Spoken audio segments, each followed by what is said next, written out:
question that came up was around fundamental changes in personal or professional life strategy. So when someone is considering a pivot, a life pivot, a career pivot, what kind of active steps would you suggest one take? How do you keep transforming and how do you emerge out resilient? Yeah, I think the first step is really to identify with the change situation, where do you want to go? Everything I do starts from the customer and works back. Many people, engineers especially, will design out from a technology out to a customer, but I'm just a customer advocate. So I love to go out there on a business side, we're talking, okay? And a personal side is, what do you want to do? Who do you want to please? Okay, what's your criteria? And then, what are the choices you have? Okay, you have to learn, you have to change. So, the question always comes up, when do you persist and when do you pivot, right?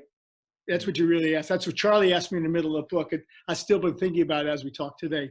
So the issue is, I think, from a personal is, again, accept things you can't change. Look at what is changing and say, how do I create value for others?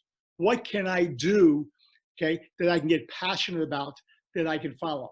And if I can't find a passion myself, how do I find somebody else with a passion that has similar values that I can go work with and follow? So it's not an easy answer. We go through life, there's multiple pivots usually at this point, and we need to see what's important to us. What's our criteria? Is it family? Is it time? Is it business? Is it financial? So once we determine what the criteria is for wanting to change, then we have to take a look at what are the alternatives.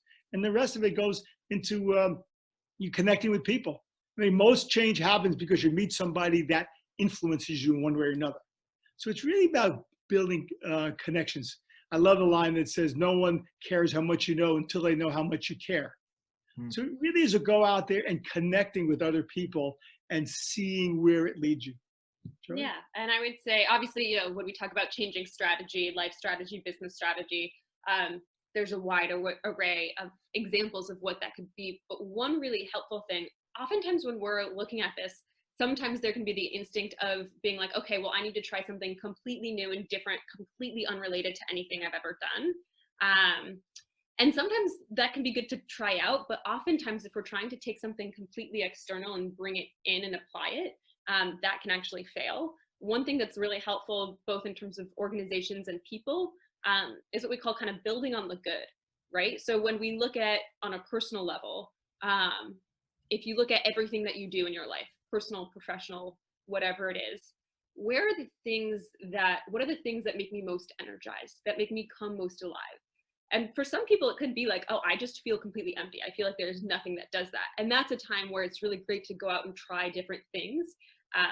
But on a personal level, building on those things that tend to energize us and exploring, okay, that's a pointer. How can I follow that down to see if that can lead to something? And I would say when we look at organizations and societies as well, even in places where things are dysfunctional and not working well, usually there's little pockets of things that are doing well within an organization or within a society, or little pockets where it's just of everything on the table, sort of the best, so to speak, the one that works the best. And so rather than just bringing in something completely separate, looking at like, how do we build and grow on that? And so taking what's good within us and growing is I would say a really helpful one. It goes to find a passion and follow it. It doesn't make a difference how big or how small. If it's a business pivot you're trying to make, find passion in your personal life, with friends, with causes. Yeah, I mean, I would just as an example, because I know we can get a little abstract. For me, I'd worked in Silicon Valley. My life was very, very different than suicide prevention and psychology and storytelling. And for me, it really, so much of this did come through, oh, wow, I really notice I love helping and supporting people. And that kind of helped lead me in that direction, and stumbling into volunteering in suicide prevention work, and really just being like, I'm going to try these different things, put feelers out. I tried a lot of different things that's not this. But I never imagined that I would be making TV around something that's so important to me. And I wouldn't and have and the universe, the world, it's critical in the world today. And so I totally support my dad when he says, start from the outcome and work your way back. But in Yes. my case also, I didn't know what that outcome was.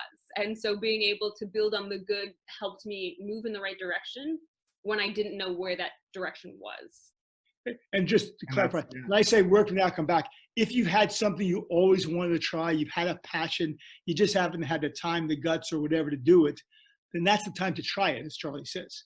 Yeah. If not, start from here and build out there. But no matter what, life is too short not to love what you do and who you do with.